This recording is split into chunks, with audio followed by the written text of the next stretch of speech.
How do we know if Allah has accepted our worship on Laylatul Qadr? After a night filled with prayer, tears, and longing, after pouring your heart out to Allah during the most sacred hours of the year, an inevitable question rises in the soul. How do I know if Allah has accepted me? Were my prayers answered? Did my devotion reach Him? These thoughts echo in the hearts of countless believers as they stand at the edge of Laylatul Qadr, the night of power, a night worth more than 1,000 months, when destinies are written and sins are forgiven. But how can one be sure that their worship has truly been accepted? The answer doesn't come in a dream or a vision. It doesn't require a sign written in the sky. Instead, it shows itself in something far more profound, a change, a transformation that begins in the heart and ripples outward into every part of your life. When Allah accepts your devotion, your soul undergoes a powerful shift. It's as if your heart has been washed, softened, and awakened. This change doesn't shout, it whispers. It doesn't flash, it glows quietly, steadily. It is subtle, but undeniable. Let's explore the 3 life-changing signs that indicate your night was accepted by the One above. The first sign: your heart finds joy in sacrificing for Allah. The first and most beautiful sign is the emergence of a willing heart, one that gladly sacrifices for the sake of Allah. Before, you may have found worship difficult. You may have struggled to pray Fajr on time, or to fast with joy, or to hold yourself back from sin. But now, something is different. Something has shifted deep inside you. Even when you're exhausted from a long day, even when the world pulls at you with distractions, your soul leans toward Allah. Worship is no longer a checklist. It becomes your comfort, your escape, your joy. You find yourself making time for Salah. Even in the busiest moments, you wake up for tahajjud not out of guilt, but because your heart craves that intimate moment with your Lord. And when the choice comes between obedience and temptation, between sacrifice and ease, you choose what pleases Allah, even if it's the harder path. Not because you have to, but because you want to, because you tasted the sweetness of faith, and nothing in this world compares to it. You whisper to your heart, Allah is worth it. This, dear soul, is the first sign. A love so sincere that you're ready to give your time, your comfort, even your desires for His pleasure. The second sign: Allah occupies a greater share of your life. The second sign is a powerful reordering of your inner world. Allah begins to take center stage in your thoughts, in your speech, in your habits, and in how you spend your time and money. You begin to notice that your ears no longer find interest in idle talk, gossip, or music that turns you away from your purpose. Instead, you yearn for Quran, for reminders, for words that nourish the soul. Your eyes no longer wander toward what's haram or useless. They seek beauty in Allah's creation. They look for opportunities to witness His signs. Your thoughts, too, shift.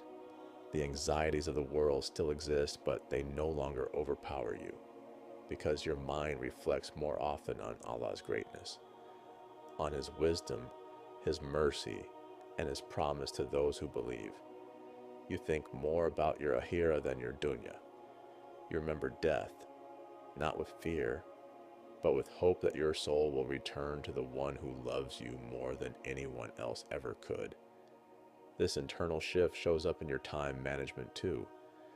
Hours once wasted on entertainment or endless scrolling are now spent in dhikr, reading Quran, learning beneficial knowledge, helping others, or simply sitting in silence, reflecting on Allah. Even your money begins to move differently. You give more in charity. You spend without fear, knowing that what you give for Allah's sake is never lost. You prioritize what benefits your soul, not just what brings you comfort. This is the second sign. A life where Allah becomes your priority, not just in your rituals, but in your daily choices, your conversations, your goals, and your spending. A life where your connection with Him is no longer seasonal, it's constant, unwavering, and deeply rooted. The third sign. You are filled with hope in Allah's mercy. The third and most heart-soothing sign is a change in how you see Allah and how you see yourself in relation to Him. You begin to raise your hands in dua with unshakable certainty.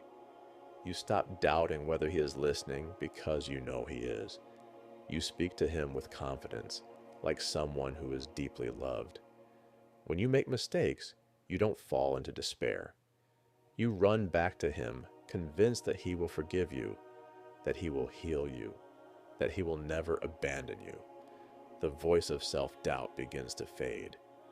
That voice that used to say, "You're not good enough," or "Your sins are too many," is now overpowered by the voice of hope that says, "My Lord is the most merciful, and He can transform even the darkest past." You no longer fear that your history will define your future. You begin to believe with every part of your being that Allah can uplift you, purify you, and rewrite your story. That no matter how broken you feel, you are not beyond His mercy. That your name can still be written among the righteous. And most importantly, you no longer wonder if striving for Jannah is worth it. You know that every sacrifice, every tear, every moment of patience and repentance is worth far more than anything this world can offer. This is the third sign, a heart anchored in hope, a heart that no longer sees Allah through the lens of fear, but through the lens of love, mercy, and closeness. So, what now? My dear brothers and sisters, if after this blessed night, whether it was Laylatul Qadr or not, you wake up and find yourself more willing to sacrifice, more centered on Allah, and more filled with hope in His mercy, then know this: something beautiful has taken root in your soul. These are not just emotions, they are signs, gentle signs that Allah has looked upon your night with favor, that your whispers, your tears, your sujood were not in vain, that you were seen, you were heard, and you were loved. But remember, the goal of Laylatul Qadr is not just one night of devotion. It's the beginning of a new life, a life transformed by nearness to Allah. So hold on to these signs, water them with continued worship, feed them with Quran, prayer, and good company, protect them from sin and heedlessness, and trust that if Allah allowed you to feel this change, it means He wants good for you.